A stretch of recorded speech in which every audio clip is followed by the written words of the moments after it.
I saw an episode 6 and 7 of Making a Murderer. If, kids that were there, they will do better job. Okay, the whole thing is messed up. It's ugly, it's terrible, and it's shameful. They were talking about who was on the scene at the RAV4, Teresa's RAV4. They kept a log of who was coming to see the RAV4, so nobody contaminated evidence, or everyone investigated. And James Lenk said he was there at 2:00.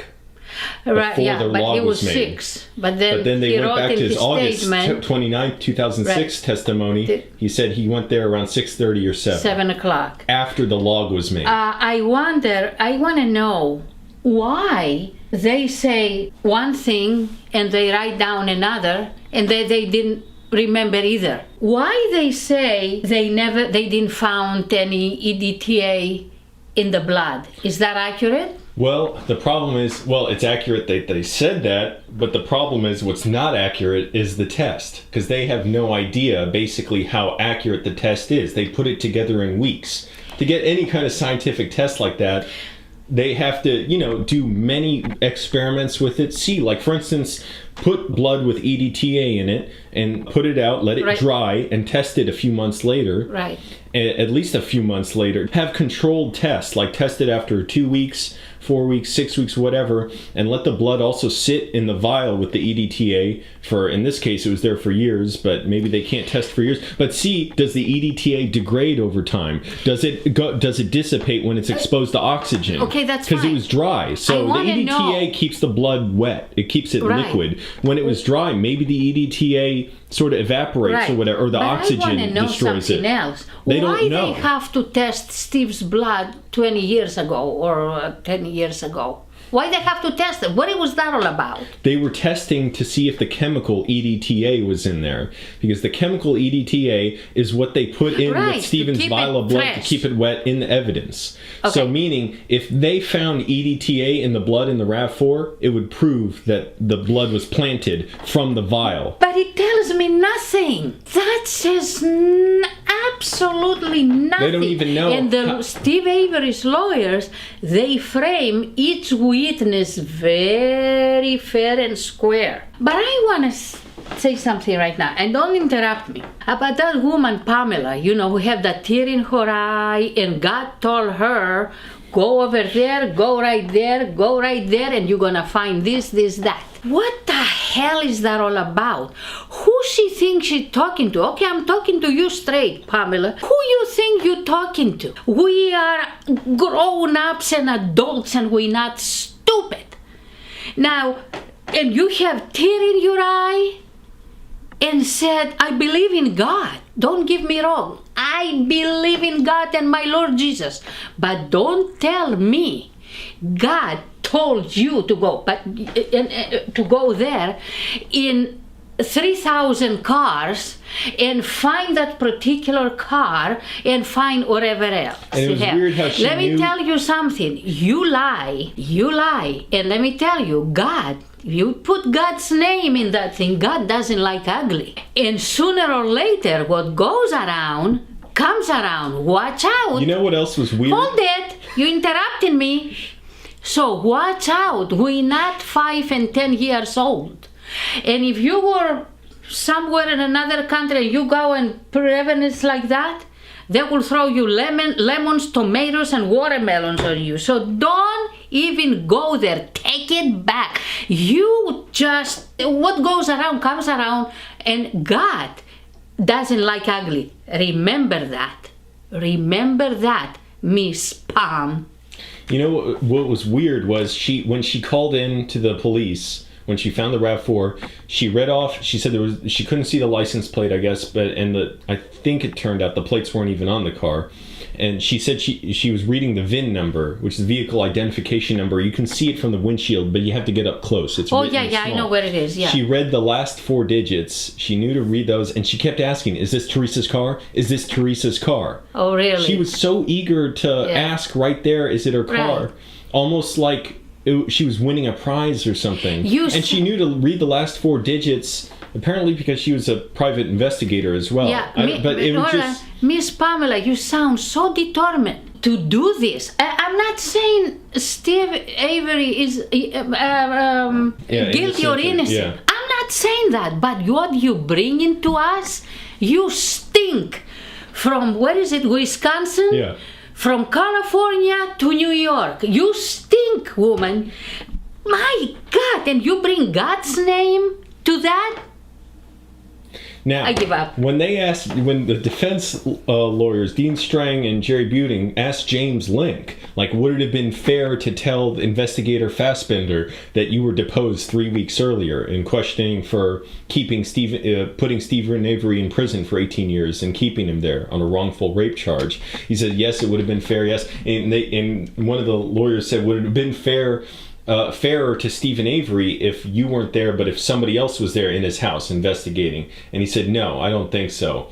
I thought, wait a minute, you don't even think it would be more fair to avoid the entire appearance of a conflict of interest, which is what is putting you on the witness stand right there being questioned about? You don't think it would have been even a better idea to avoid any appearance of a conflict of interest? Well, first of all, it might get people thinking the police planted evidence, and it also might get the jury to vote not guilty for Steven. He's not even worried about that. By him being there on the scene and him finding Teresa Halbach's key on the 7th search of the house.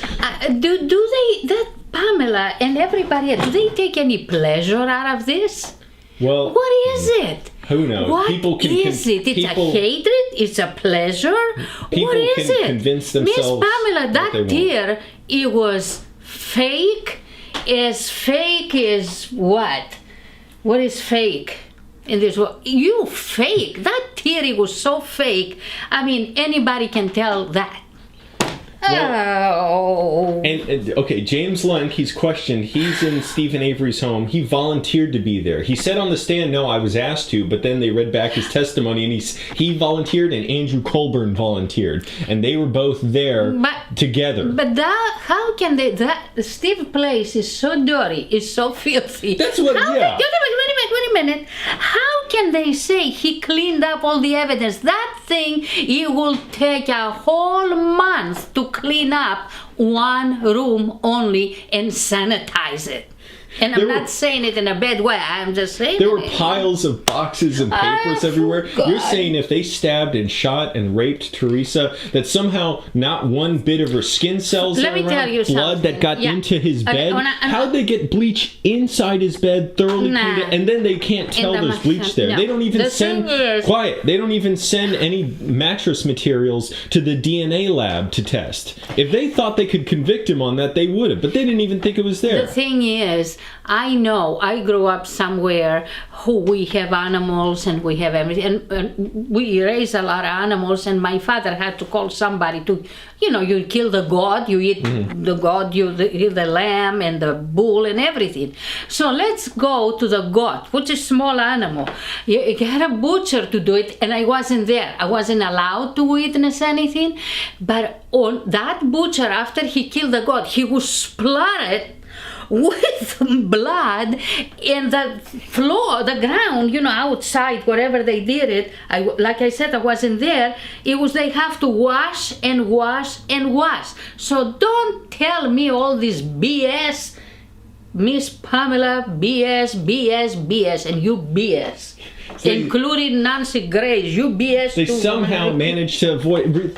Remember, if they shot her, there would have been blood flying out from her body. Even a small speck of blood, you could miss it. Blood has pressure and goes like this. So don't tell me. So they're saying and you saw in the garage, they picked up every object in there. There was like rusted out metal and stuff. And she was shaking everything. They're saying Stephen and Brendan, maybe Brendan too, went and cleaned up every single drop of blood everywhere, because they searched every object. And they went into the garage. They said they found the bullet with Teresa's DNA on it. Somehow they didn't clean that. Somehow Stephen forgot to clean that. And the garage you saw, it was covered in dust. Now, it was 4 months later, but you see what I'm saying? Like, they didn't clean up at all. Like, you're saying they cleaned up so expertly. They got into the concrete to make sure there was no blood. It will take a month to clean all that stuff there. And you have to work day and there night would be to clean. Evidence of that my somehow. God, please. After this trial, what's his name? Steve convicted. Yeah.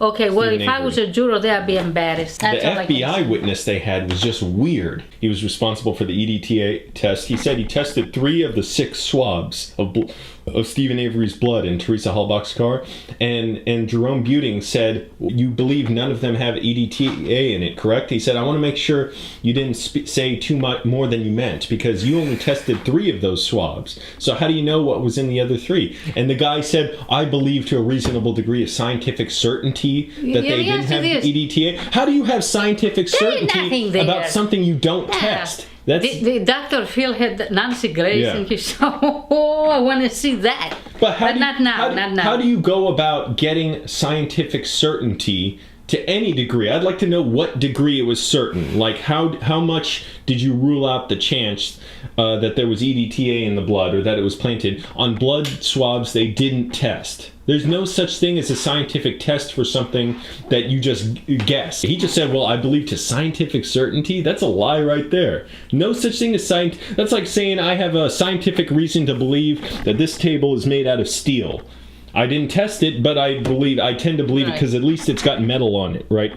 Down here. Norm Gann was whining and pleading, like, these are good, solid men, these police officers, and it's despicable that guy, what they're doing. And then Ken Kratz said it's deplorable to accuse these officers of wrongdoing. That's exactly what he could have said in 1985 when Stephen was wrongly convicted of rape then. Wait a minute. He would have said it's so bad to accuse these officers of wrongdoing. He got the call, and he said, check this case, I believe you have the wrong man, or something like that. He didn't do nothing about it. Did, yeah. And he didn't do nothing about it. Just sent it to a detective and didn't make a report for 8 years. He didn't even pay attention to it. Yeah, but then he stood to get in a lot of trouble because he only made a report about it a day or 2 after Steven Avery was released from prison. Then he knew he could get in trouble for it, and he was ordered, probably by Jerry Vogel, the prosecutor. So that's his integrity first time being questioning? No, it wasn't. That's it. This is let's watch the Now, I want to say, not only Ken Kratz was saying it's deplorable to accuse the police of this, and he would have said that in 1985, too, when Stephen was wrongly convicted, and we know. He would have said, oh, it's terrible to accuse the police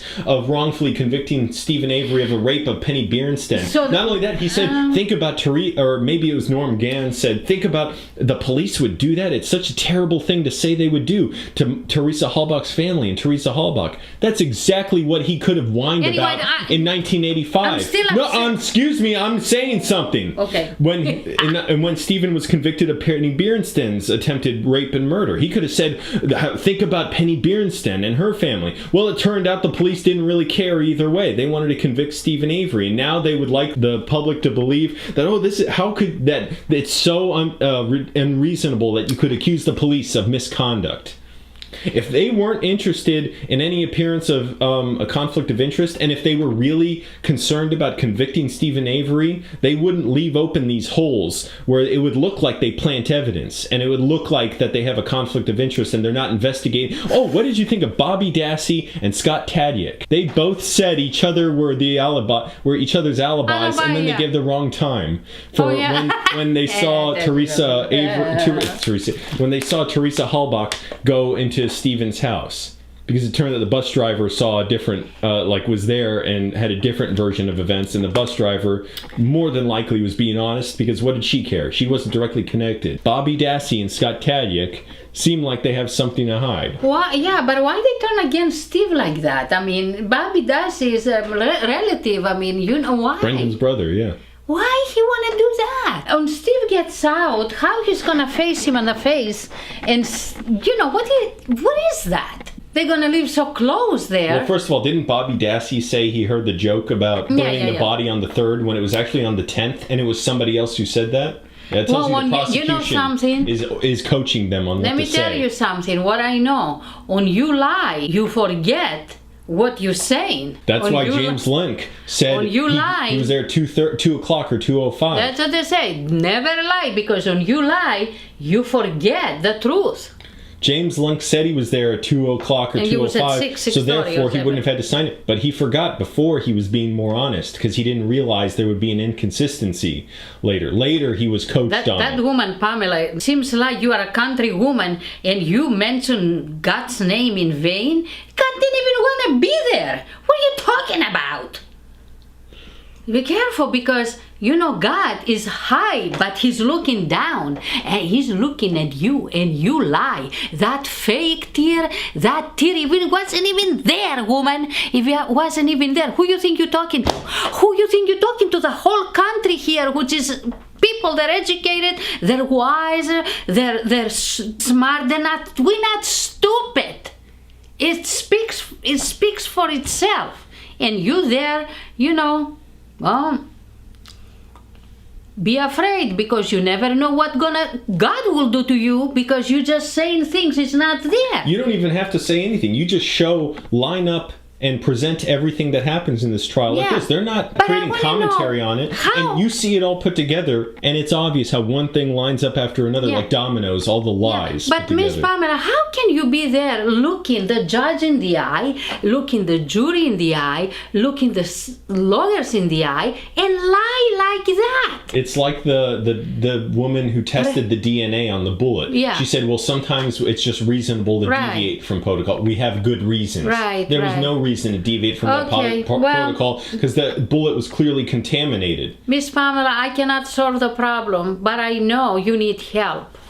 You need help. Go to psychiatrist, go to your priest, go to someone and get some help and get it straight. I pray for you. You need it. Okay.